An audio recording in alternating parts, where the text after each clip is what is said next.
बताइए कि ये क्या बनने जा रहा है कि मौलाना फजलुर रहमान ने भी कहा कि ये बदमाशी नहीं चलेगी। ये किस किस्म की बदमाशी चल रही है? आपके जो कोलीग्स हैं, क्या लोगों को इस तरह से अगवा किया जा रहा है, कोई ऑफर्स की जा रही हैं, ऐसा कुछ चल रहा है मंदोखिल साहब?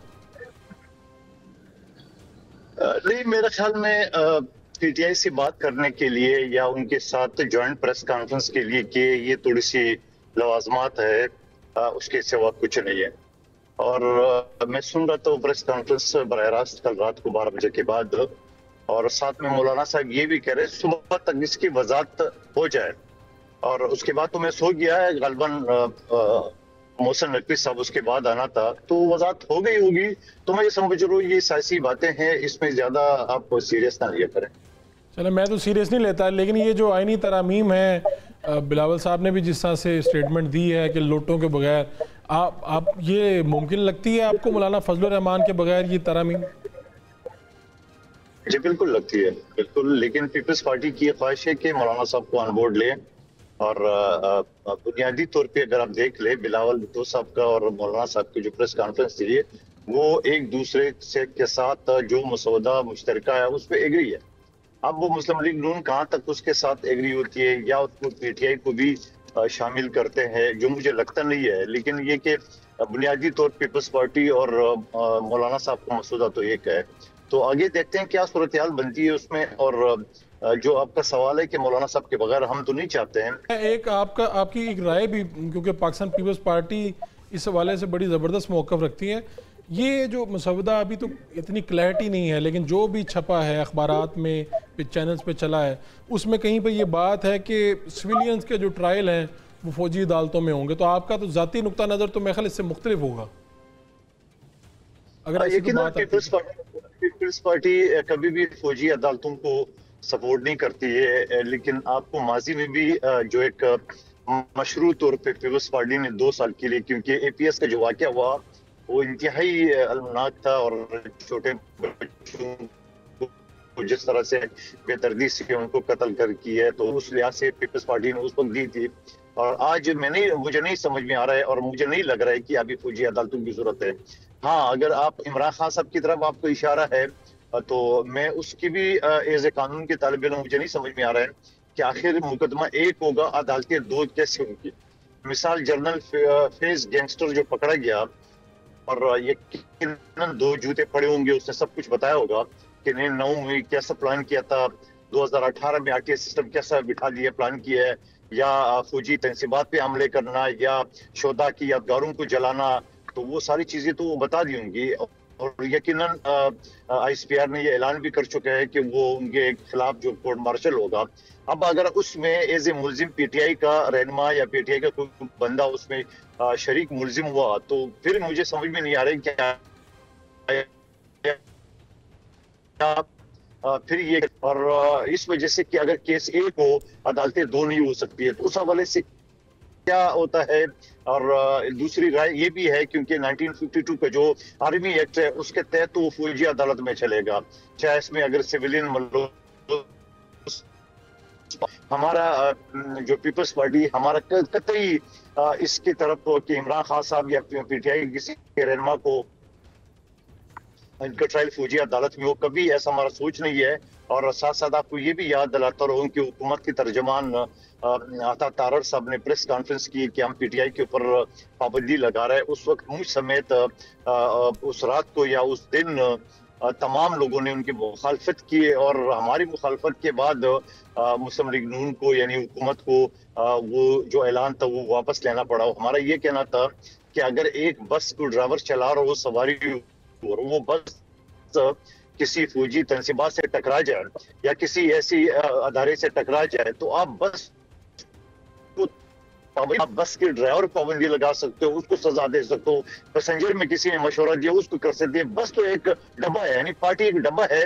और फिर माजी में पीटीआई का भी ये तजर्बा हो चुका है, जो टीएलपी पे उन्होंने पाबंदी लगाए, या उससे पहले जो पीपल्स पार्टी में पाबंदी लगी। तो मैं समझ रहा हूँ कि माजी की जो हवालात है उससे भी हमें सबक आप कह रहे हैं कि हुकूमत पाबंदी लगाने जा रही थी पीटीआई पे, आप लोगों के एहतजाज पे, आप लोगों की मज़ाहमत के बाद फिर उन्होंने इरादा बदला? जी बिल्कुल बिल्कुल बिल्कुल। सबसे पहले तो मैंने आवाज उठाई है, और हमारे पार्टी के जितने भी लोग थे सब ने उस बात की تائید کی ہے کہ نہیں ہونا چاہیے، اور ہمیشہ ہم یہ کہتے ہیں کہ آپ پولیٹیکل پارٹی سے، سیاسی پارٹی سے سیاسی میدان میں لڑے، پابندی لگانا، یہ کرنا وہ کرنا، ان چیز کی کبھی چلیں ہم نے سپورٹ مندو نہیں خیال صاحب کیے۔ ہمارے اور ساتھ ہی دیکھ رہے رہیے گا، میں کہ ماجد نظامی صاحب ہمارے ساتھ موجود ہیں، میں آپ کا بھی پوائنٹ آف ویو لے لوں، آپ اس سارے منظر کو کس طرح سے دیکھ رہے ہیں نظام صاحب؟ جی بالکل، معاملہ اس لیے ٹرکی ہو گیا کہ یہ جو قومی اسمبلی کا سکور کارڈ ہے یا سینٹ کا جو سکور کارڈ ہے، اس پہ اگر ہم نظر ڈالتے ہیں تو پتہ چلتا ہے کہ چیزیں جب تک اس وقت تک پاسبل نہیں ہوں گی جب تک آپ کہیں نہ کہیں سے کسی اور پولیٹیکل پارٹی یا ارکان کو مینیج نہیں کر پاتے۔ تو ہمیں قومی اسمبلی میں 224 اور وہاں پر 64 لوگ چاہیے۔ بالکل، تو اب وہ پرابلم یہ ہے کہ آپ اس کا آئینی ترمیم کا اکثریتی حل نکالیں تو وہ زیادہ بہتر ہے۔ اس کو عسکریتی حل کی طرف اگر پیپلز پارٹی اور مسلم لیگ نون لے کے جائے گی تو میرا خیال ہے اس کے نتائج کو اچھے نہیں ہوں گے۔ اس لیے میں سمجھتا ہوں کہ اس کے اوپر کنسنسس ضروری ہے، اور ہم نے دیکھا ہے کہ کچھ چیزوں کے اوپر گورنمنٹ نے، حکومتی اتحاد نے تھوڑا سا اسٹیپ بیک کیا ہے تاکہ اس کے اوپر کوئی نہ کوئی ایسا اتفاق رائے مل جائے۔ پھر اسی طرح مولانا فضل الرحمان چونکہ تحریک انصاف سے بھی رابطے میں ہیں تو ہو سکتا ہے کہ وہاں سے بھی کوئی انپٹ ان کے پاس ہو، کوئی ایسا رابطہ ہو، کوئی تجاویز ہوں کہ جس کی بنیاد پہ اسے ایک کنسنسس کی طرف لے کے جایا جائے۔ لیکن اگر ایسا نہیں ہوتا تو جس طرح مولانا فضل الرحمان نے نشاندہی کی کہ ایک طرف تو مذاکرات چل رہے ہیں، دوسری طرف سینیٹرز کو، ایم این ایز کو تھریٹ کیا جا رہا ہے، لاپتہ کیا جا رہا ہے، مختصر وقت کی گمشدگیاں ہو رہی ہیں، یہ وہ پوائنٹ ہے کہ جس سے پھر یہ ساری چیز جو ہے یہ مشکوک ہو جاتی ہے۔ اس کے اوپر ایک کویسچن مارک آ جاتا ہے کہ آئین میں ایسی کون سی ترمیم کی جا رہی ہے جس کے لیے آپ کو اغوا کرنے کی ضرورت پڑی ہے، لوگوں کو دباؤ ڈالنے کی ضرورت پڑ رہی ہے، تو پھر اس کی جو کریڈیبلٹی ہے وہ سٹیک پہ آ جاتی ہے۔ مندو خیال صاحب یہ بات تو درست ہے کہ جو نیک نیتی سے بھی اگر آپ کام کر رہے ہیں اور اگر وہ عجلت میں ہو، اگر اس کے لیے کوئی زور زبردستی یا جبر کا راستہ اختیار کیا جائے، اس پہ تو ایک بہت بڑا سوال یا نشان ہوگا کہ آخر ایسا کیا ہے جس کے پیچھے یہ پیپلز پارٹی، مسلم لیگ نون اتنی تیزی سے آگے بڑھ رہی ہے۔ نہیں، تیزی نہیں ہے۔ دیکھیے مثال کی جمہوریت 2006 میں بی بی شہید اور نواز شریف صاحب کے درمیان جب سائن ہوا تھا اور اس کو توثیق کی تھی مولانا صاحب اور عمران خان صاحب نے، اس میں ایک نقطہ آئینی عدالتوں کا بھی تھا۔ میں سمپلی آپ کے سامنے ایک سوال رکھ رہا ہوں کہ مثال کے طور پہ 18ویں ترمیم میں غالباً 105 ترامیم ہوئی ہے۔ ابھی اگر حکومت یا پیپلز پارٹی یا جمعیت 5-10 ترامیم لانا چاہ رہی ہے تو پی ٹی آئی کو چاہیے کہ اس جمہوری پروسیس میں حصہ لیتے اور وہ یہ کہتے ہیں کہ فلاں شے کو ہم سپورٹ کریں، باقی کو نہیں کرتے ہیں۔ اب باقی کو ہم نہیں ووٹ دیتے ہیں۔ اسمبلی کے اندر ایم این اے جو بیٹھے ہوئے یا سینیٹر ہوتا ہے، ان کی آت یا زبان تو کسی نے نہیں باندھا ہوتا ہے، تو آپ یہ کہتے ہیں کہ جو آئینی عدالت ہے اس کو ہم سپورٹ کریں گے، باقی جو چیف جسٹس فلاں جو بھی تجاویز ہے اس کو ہم نہیں سپورٹ کرتے۔